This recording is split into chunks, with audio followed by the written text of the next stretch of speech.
Hello, my friend. Thank you so much for joining this special episode of the Enneagram and Marriage Pod. What a wild week we've had if you are listening live. Today, we are talking about AI and the dangers of losing human connection with my dear friend.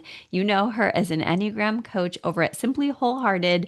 We have some fun announcements about that in the episode too, but she is also Enneagram and Marriage Certified, the amazing Amy Wicks. Love the alliteration there. She's a type 7 and a 7-9 pairing, and hopefully you know her and have already listened to her over 400 pods at her podcast. Everything is in the show notes, guys. But this is the beginning of a conversation her and I are just leaning in to share with you. We talk and regularly connect already, and we just want you to join us in that conversation as we're emerging together at this rapid fire pace with AI. And we've done a marriage episode on it, which is tagged in the show notes. I've done one, and she and I have done one that's going to be shared on her show soon. And I want you to stay tuned to both shows. So make sure you're subscribing over at Simply Wholehearted as well and seeing all of her fun rebranding changes that you're going to hear about soon. But definitely want you to stay subscribed here as well so you can pick up the conversation on both sides. We are really trying to give it a mind, body, heart check, a soul check, and allow ourselves to just be honest with how we're engaging AI and what we're learning. And I've already recorded one of her shows about it, and I go really deep into how I've seen some foibles with AI, how I've used it erroneously, how I think we're trying to use it well. And I know you're in that space too. And today is all about grappling, and Amy's going to share some of that today as well. So very excited for that. As we look at our outer culture and what's been happening, which we like to do here sometimes, we see that we're in a day and age that is really a hopefully good turning point for our culture. We had some horrific things happen over the last months, and we know now that we are at a place where we have to work together more as a team, where we have to allow our world to become safer. And one of those places is going to be in the space of how we use video games, AI, the internet, social media, because what we're noticing collectively is upon all of these losses of Charlie Kirk and others, we are so numb. We are watching people die on rapid fire rate again. We are having killers say, "I used internet to help me. I used Discord to help me. I of course know none of these platforms were made for that purpose, but what's happening is, as we all know, our technology is going at a faster rate than we can manage it as humans in terms of the leadership that we, I think, sometimes take for granted that we maybe should be relying on. And today, what I'm hoping to do with you is to help you to take some personal agency and initiative so you can be the one to allow some personal freedoms in your own life. Going back all the way to John Locke, just thinking about how a long time ago we wanted to do that in our country, in our world. And I know we still want that today, right? To have personal freedoms. So this is an area where you do not have to just go with every wind of change and get all locked up around AI and your phones, even more so than people already were. But yet we see it happening so much, guys. I have seen it destroy marriages already. I have seen and heard the statistics. You're going to hear sobering ones today about how many youth are using AI as a companion. And all of the kids I know are like even getting more technical with the details, which we'll talk more about on the episode when I do one in the next few weeks on children. But just even the ways that kids are being offered to on Instagram befriend an older stepbrother in some sort of a crazy way, or, to play with a Dungeons and Dragon master who is not even a real person, and to just, of course, feel that sense of community and connection that everyone wants. People are taking that bypass. So we're going to talk about that. We've already talked about marriage, but we're going to do that again too, because there's so many layers, especially with what I'm seeing in my work. And we are going to today talk with Amy about just the personal levels of AI and how we're hoping to continue to be thoughtful about together with you. And even so many people are chiming on this in our church, in our universities. I was talking to my daughters, both of them at different campuses this last week, and they were both like, everyone was getting their AI out. I also noticed statistically that the more educated somebody is, the more they're using it.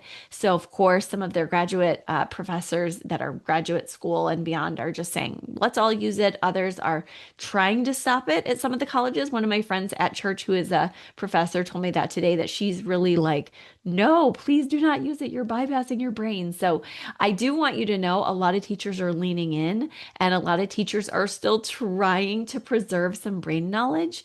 And I want you to be somebody who says to yourself in this moment, what would be the best use of what I have so that I don't use AI to bypass the things I need to do to think and be healthy and be human?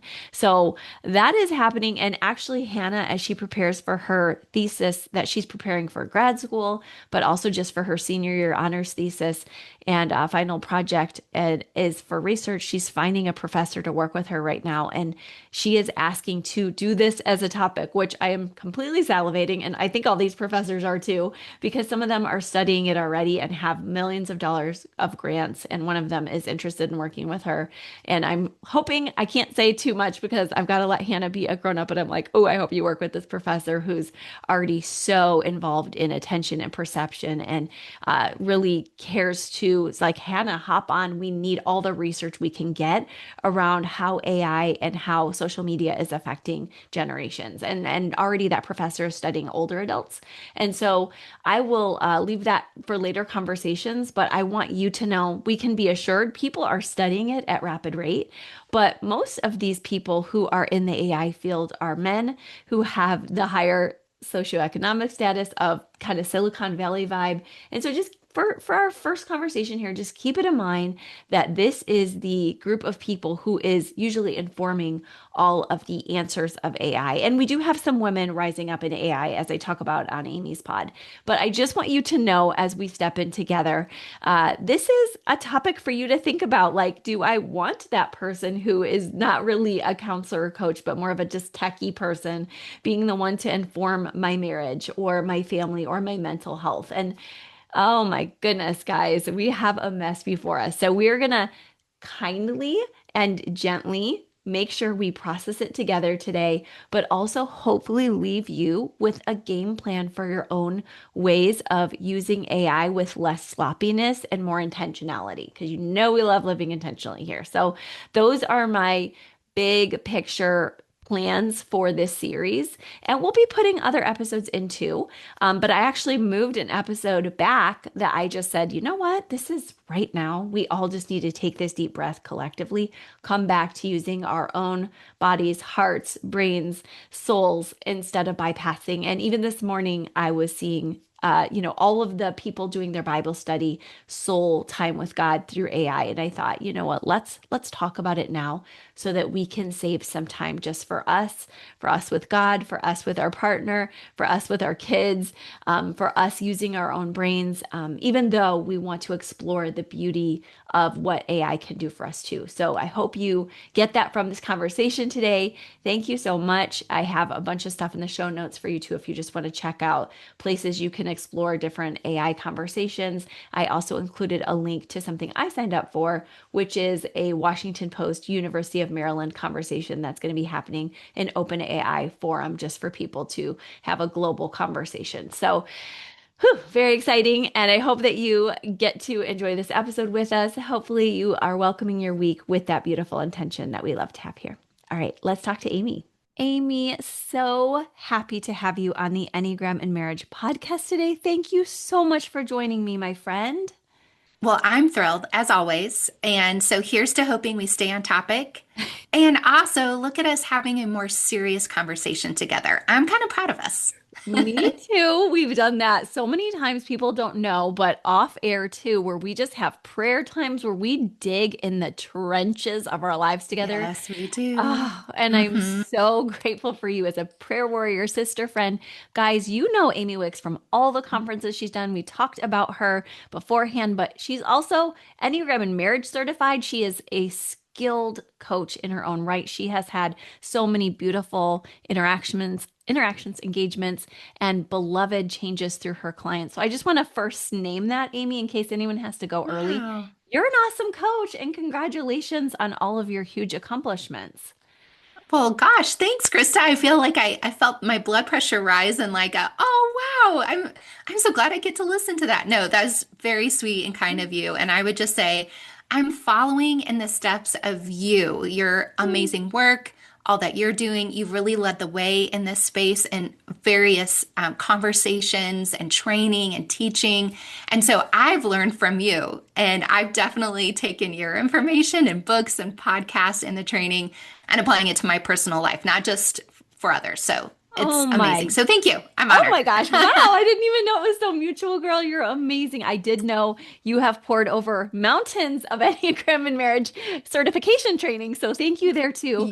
And guys, Yes. many of my collective and others have told me all of your rich information. I've been seeing it live as part of some of your Mhm. conferences. I don't know how your brain works so big and beautifully, but it does.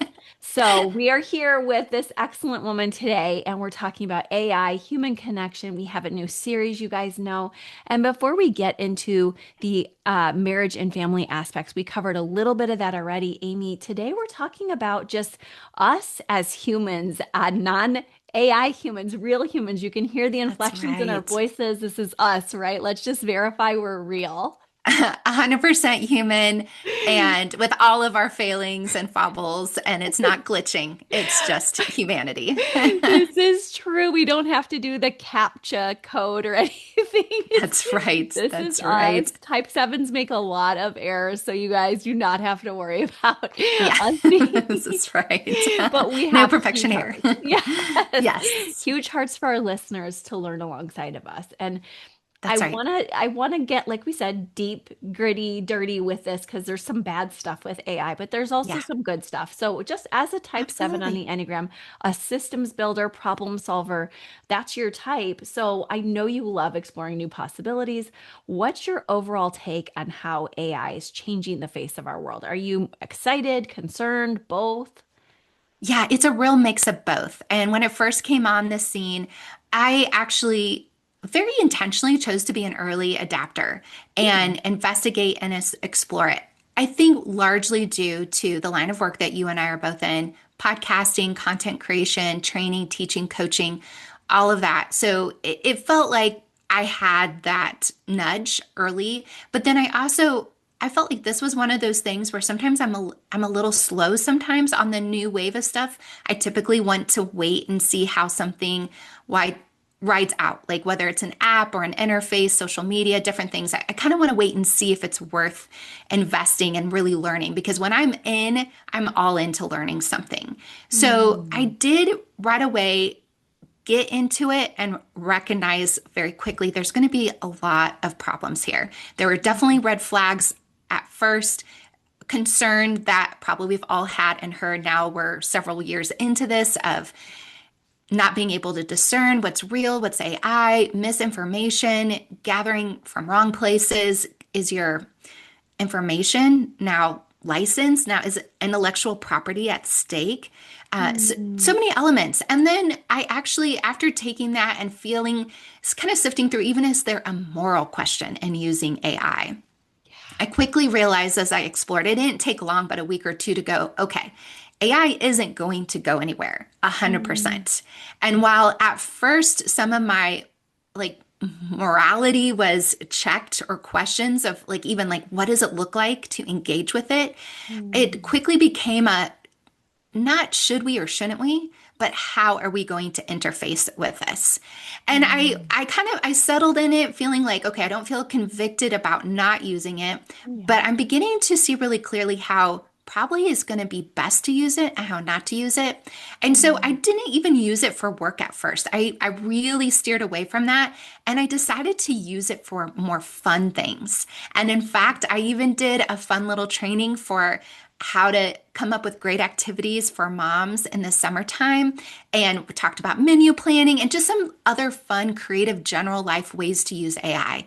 And I felt like that was helpful to engage with the tool in a non business standpoint, but in just real life, every day. What are some of the tips and tricks? What was helpful? What was beneficial? And what was actually a Mm. time suck, a time waste, maybe, or even a slippery slope of going into misinformation at some level or Mm. unnecessary. not quite the doom scrolling, but maybe similarly, where you were getting too many ideas or too much information Mm. that the human brain and body can't just digest. And so, anyway, that's just like the tip of the iceberg. In the end, I Mm. feel like it's how we use it that we Mm. really should be intentional about, question ourselves, question our motivations. How are we distilling it as a business owner, as a human being? And then, most recently, and I know we're going to dive into this, I've just been concerned at the wave of people using it in replacement of coaching, counseling, Mm. going to the doctor, getting information that's wrong information, and some other like real concerns that we have to be evaluating as a human race.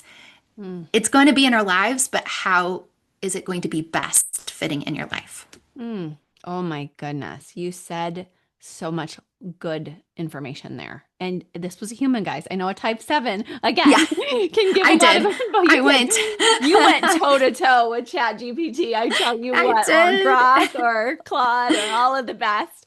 I love it, Yes, girl. I But did. again, here we are humans engaging together, and Mhm. you're really reminding us that we're seeing this a bit of people losing empathy. We're seeing, which we'll talk more about when we get into marriage and family, spouses losing interest in each other.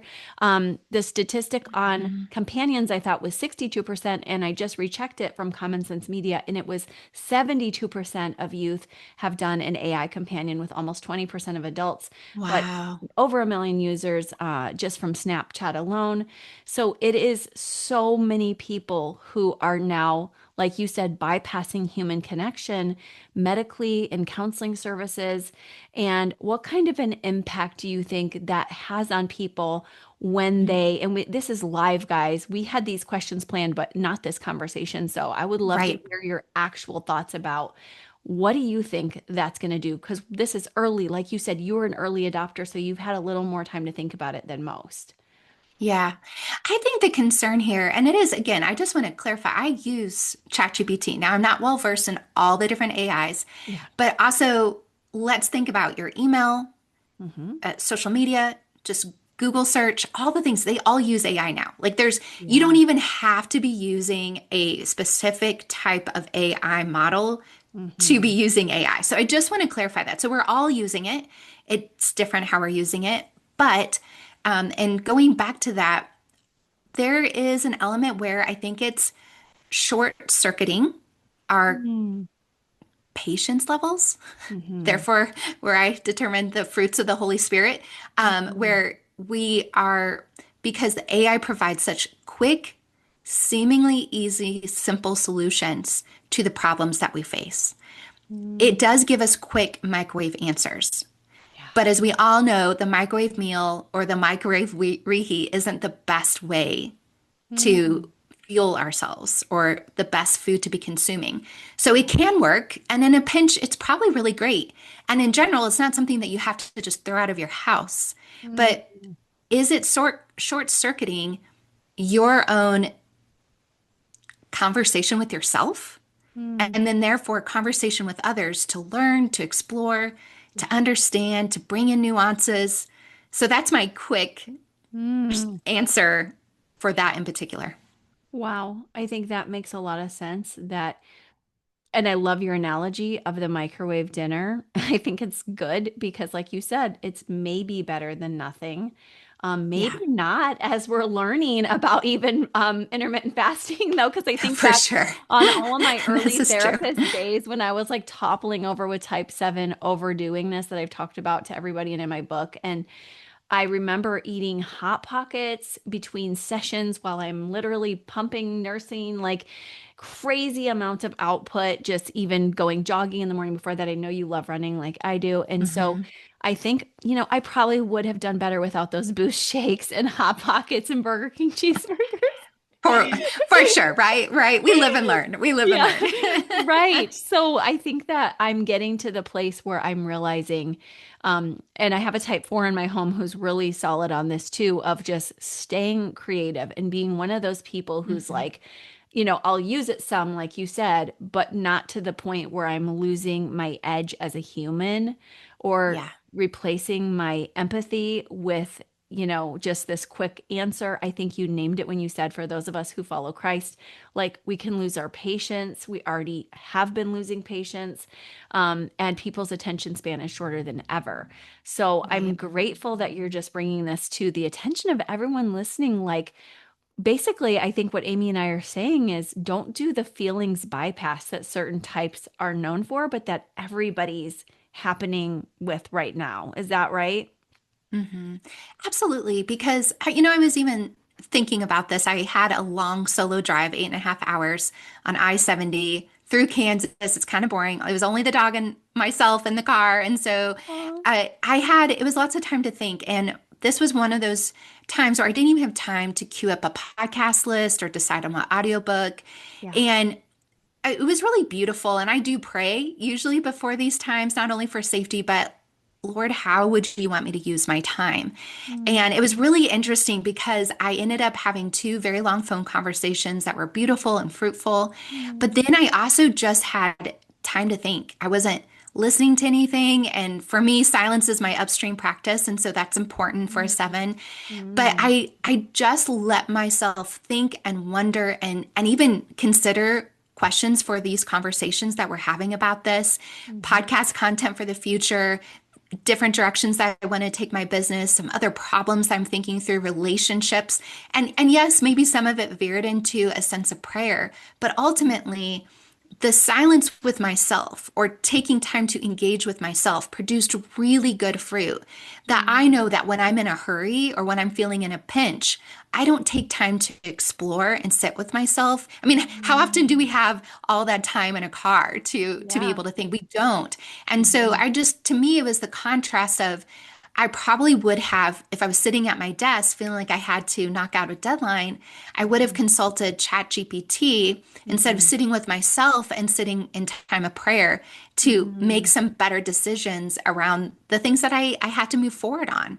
So Mm. I think for that, we might miss something really valuable. And it doesn't have to be hours in the car, but what does it look like to take 5 minutes Mm. to consider, ponder, create, ideate, just pause Mhm. before consulting your favorite AI tool for the solutions, for advice, for affirmation, whatever it is that we're seeking, even a recipe, right? Yeah. Like every once in a while, I think if Mhm. we don't intentionally choose to take that practice and that time, Mm. we're really going to miss something in the long run for ourselves and stymie our growth. And least of all, like if I'm getting so satisfied from AI, why have those hour and a half conversations? Mm. Why reach out to people and continue to grow, push through maybe even hard conversations or, reach out to in difficult situations to try to create a solution or exercise some of the gifts and talents that we've been given. Mm. It Mm. is easier. It is easier. It is faster. It feels simpler. But is it actually beneficial in the long run on Mm. every area of life? Mm. I love that you're making the case that if it was so satisfying, why are people still so broken? Why do we still long for connection? And you nailed it, that it can be helpful to get a project done or to brainstorm recipes or date nights or whatever it is. But to do something significant and meaningful and connective, it Mhm. can't replace it. And that's Right. what you're reminding me of is this techno interference that we're seeing is just glitching people. And we're feeling like I'm distracted. I can't focus on you. I have to get the next dopamine hit from Right. whatever. And I think that we always had a problem with it, with like deciding what journal we're going to get, having fun with that, or maybe I'm going to go running and get a little bit of dopamine. But now, like you said, it's this fake burst. It's like it may be Mhm. dopamine, but side by side next to an actual oxytocin releasing hug or Yeah. a kiss with your spouse. This kind of thing that takes intention, courage, some planning sometimes, make sure you're brush your teeth or, don't have garlic breath or whatever it is, like it's reality. And I guess Yes. I'm just hearing you say you're afraid that people are going to miss the real connections more and more. Absolutely. I think we're already seeing the fruit of that, and it's not good fruit. Mhm. I think that, I mean, we already saw this with social media. We saw this downward trend in human connection, the eye to eye contact, the concept, right? Dopamine, you just mentioned that, where we're scrolling for that fix instead of connecting with others. Attention span, where we're not able to have deep, meaningful conversations anymore or practice our listening and receiving skills. So I think again, it's like, you're not, I say to our friends here listening, Krista and I, neither one of us are going to give hard and fast rules of you should or shouldn't. It's it's more about the invitation of how are you going to, and is this really beneficial to me? Because I'm sure that we're all going to hear our friends using a certain way. And I think it's okay to go, oh, that's an interesting way to use it. I'm glad that worked for you. But I think don't automatically put that practice into place. Pause and consider, is that really the healthiest thing for you? Is that going to be the most life-giving for your soul ultimately? And you and I both know the soul growth and health and depth is very dependent on human connection and community. It's not from information and AI results. So well said, friend. And we do have some research showing up to say excessive tech use is actually related to more depression and loneliness, like you hinted at with the social media, and which we know we're going to cover more about the anxious generation as well when we talk about kids and things. But in general, we know that this is not healthy. And so, like you said, there'll be good uses that everyone will have to nuance for themselves. But don't leave this podcast today thinking the more AI, the more bypassing emotionally, the better. Also, Right. you hinted at this, but we've also seen AI researchers talk, and we have some show notes too if you want to read any of these articles that we're talking through here, but that talk about how a lot of these people create, the large majority of people creating the AI answers are high socioeconomic status males who are in the tech world. So how do Yeah. you think this impacts the answers we're getting, especially for family and relationships? I'm concerned about that. uh, Really concerned. Maybe we should have led with that. Maybe we need to blast that out from the rooftops. And I will have to say, first of all, having conversations is really hard for me like this, Krista, where Mhm. you get to ask the questions because I have so many, which that's why I'm so glad we're going to have a continuing conversation because Yeah. this is that point. Understanding this detail, I think, is very impactful if we're using AI in our marriage. And so I know we're going to talk more about that, Yes, we right? are. We And this is are. just the tip of So, the iceberg, guys. We're just yes, priming you for this conversation because it's important for you guys to just think with us across your life. And I think as we right. start even just landing in this episode a little bit today, because it's a mini episode, we're thinking through the dangers. We're thinking through some of the ways that we might have social manipulation because these are people feeding answers. You hinted like, where are these answers and empathy coming from? So what would you recommend? And I know we both said we can't give an exact recommendation, but what Right. in general would you recommend people consider as they're thinking about how to use AI in their personal lives? You already mentioned Yeah. one thing. Is it really helping you? Is that the big one, or are there other takeaways you might offer? Yeah. Well, I actually want to better answer your initial question about how these answers are being generated or who's really being behind all of this. Because Mm, I think one of the main things as we engage with the tool is understanding that just like maybe the news media outlets or the specific Instagram accounts we follow or the mhm, books we read or the communities we maybe are choosing to hang out with, they have that perception error and also the potential of being siloed, where mhm, you can potentially with your AI have it is it is more of an echo chamber than it is a thoughtful reflector and mhm, a healthy 360 perspective or mhm, or the 300-foot view or an objective perspective, because I think mhm, at the end of the day we do crave a while we want to be validated and seen and known. My hope is that we're still craving a voice in our life that will help guide us, lead us, teach us, and correct us when we're needed. Now, it's Mm. not always easy and wonderful, but there's a good chance, especially with that step, that we need to be thinking about who's behind this. We could just be getting reinforced poor decisions, poor thinking. We Mhm. might be getting advice that really is not the best for us. And Mhm. so I think we should fact check it. I think that, Mm. again, use it. Go ask the questions that you would like a quick answer to, but then Mhm. take time to thoughtfully consider.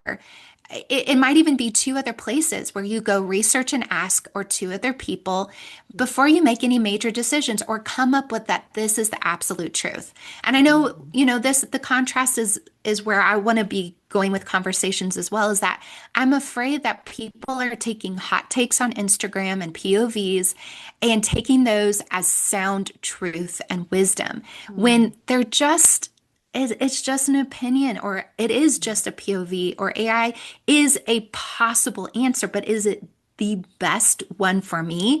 And we should use our thinking, our logical reasoning, our common sense to really be filtering through what we're getting. And AI is not God in the end, and it's Mhm. not wisdom. It is knowledge and information. Use it Mhm. as such and go forward accordingly, getting the knowledge or getting wisdom Mhm. and sound Mhm. teaching and guidance, and use your North Star of truth to filter Mm. that information instead of just taking and running with it. Oh, thank you. That is really thoughtful and a beautiful reminder, Amy. It's shocking to just say these things out loud because we can just see them so much more obviously when we take the time to sit with the fact that I'm glad you sat extra long with that question, because these are not just a compilation of all of the smartest, wisest humans across every sector and time era that are giving these AI answers. This is one group of people, one very small, homogenous, largely group of people who are saying, we don't even have all the answers. We don't know about nurturing relationships and bonds necessarily. We're tech No, gurus. And so just, exactly. and they're keeping quiet about their deep AI and all of their open supposed AI. It's like, no, there's a lot there that we don't know where the info is coming from. So for you to just remind Absolutely. every listener, fact check it, check in with people who you do respect, because you don't respect the Yep. people behind AI. It may be a good ideation space, but often you even named it could even be just you having your own reflective listening time where you're checking in with yourself, but you're not really getting farther. You need another person that you trust and respect to get you farther. And so I do want to land actually with that. That's a perfect segue into saying, Perfect. Amy, you're an amazing coach. You're now also added on top of everything else you've done, Enneagram and Marriage Certification. Tell everybody how Woohoo! they can find you so they can get connected with you as a coach. Yeah, simplyWholehearted.com is the quickest way. I'm at Wholehearted Enneagram on Instagram. And this is just like a quick announcement that no one else knows in this moment except for Krista, is that my Simply Wholehearted podcast that has been over 400 episodes over 8 years is now going to be Wholehearted Enneagram podcast, but same place, same channel. So you'll be able to find all the things there. Woo! I'm so excited now. Oh my gosh, I'm so glad it's Yay! official. Yes, you heard it here Yes. first. You absolutely did. Way to go, Way to Krista. go, Amy, for taking the courage to assess, to look, and you know what, to dream on your ride. And I just encourage everybody else, take your time to think, take your time to get a piece of paper, get your actual journal out, and allow yourself some space mentally to come back to your own creativity. Thank you so much, Amy, for this time. Thank you so much for community Absolutely. guys listening, and we'll see you soon. All right, can't wait. Thank you so much for tuning in and just being part of this conversation. I want you to make sure that you subscribe to Amy at her Wholehearted Enneagram podcast. You know that name is changing soon. How exciting. And I also want you to make sure that you stay right here. Check out the show notes for anything more you want to know about for AI, or to enter the conversations on any level or past conversations we've had here. But also, just allow yourself a deep breath, some humanness right now, just breath work.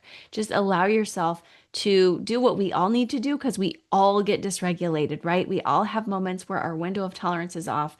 So just give yourself a nice big sigh right now.